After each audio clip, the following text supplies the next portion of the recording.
Right, and with Adrian Morley, you've just come out of your testimonial and going into your 7th season with Warrington. Can you believe it? 6 years, 7 seasons. 7th season, that's right. I've chatted with the conditioner as well. This is my 20th pre-season, so that does make me feel old.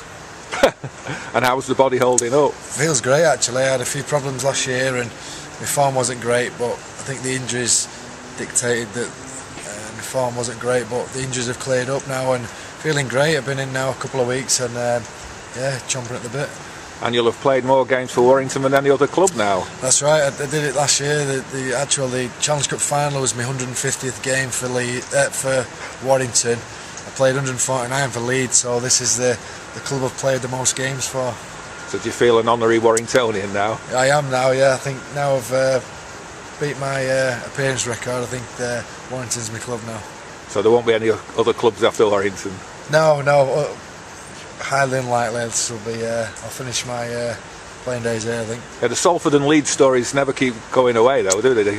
Especially on the chat room forums. Yeah, I've not heard the Leeds one. I've heard the Salford one, but you know they're obviously in a lot of financial problems now. But no, I mean I'm really happy here. So yeah.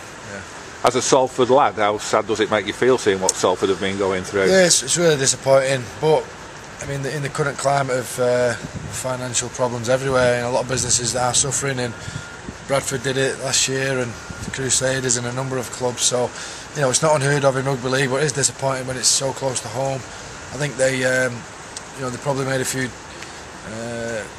tough decisions in terms of with the stadium. They had to get, I think it was 8,500 attendance per home game to break even, which they probably.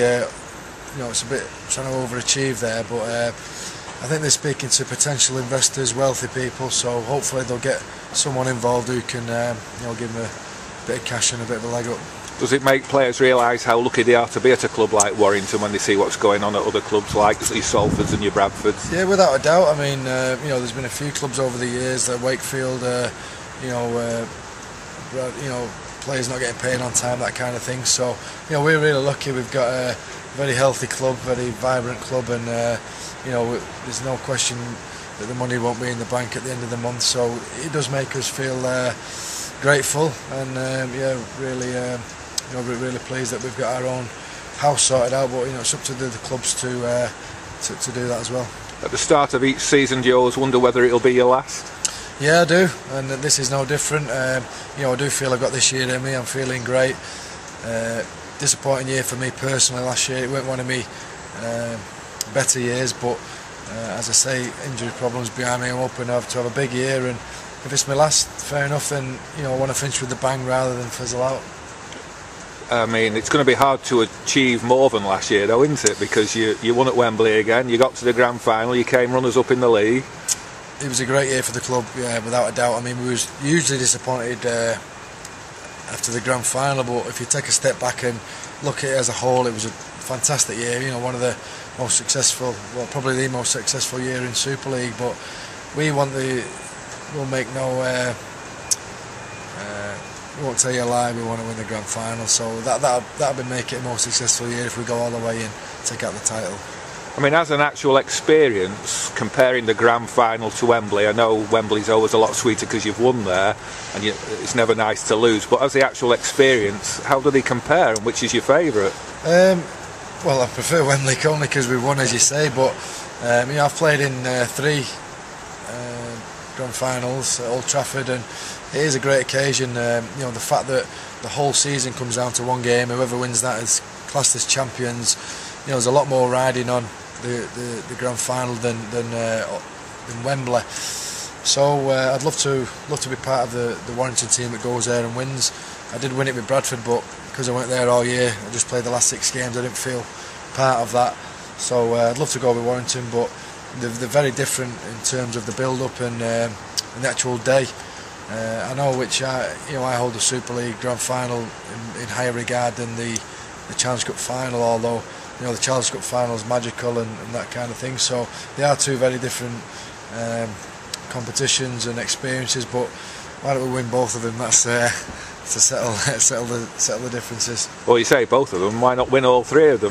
Well, all 3. Yeah, that's a even better one, yeah, for league leaders. And well, to get absolute bragging rights, you really need to finish top of the league and win the grand final, and then there's no question who the champions are. Yeah, well, I mean, there's no question anyway.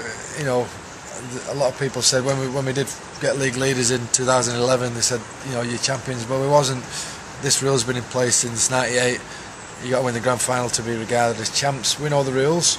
We went close, but not close enough last year, and you know, this year we want to go all the way. Now, there's been no big name signings this season, relying on what we've got and the young players who are coming through.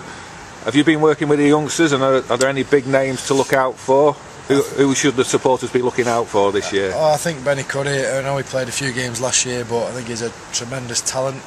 You know, I think he's going to be a huge future, not just at the club, but internationally. I think he's got the ability. But the fact we've not signed anyone, we've only lost Dave Solomona, and there's these young kids coming through. I think that's great. When you get new signings, you need time to adjust to the way they play, and you know, and vice versa. But you know, we've got a great continuity. The boys who are coming through, they've been in the system a few years now, so yeah, I think it's great. I think it's great that we've not signed anyone and kept everyone. Okay, Adrian, good luck for the season.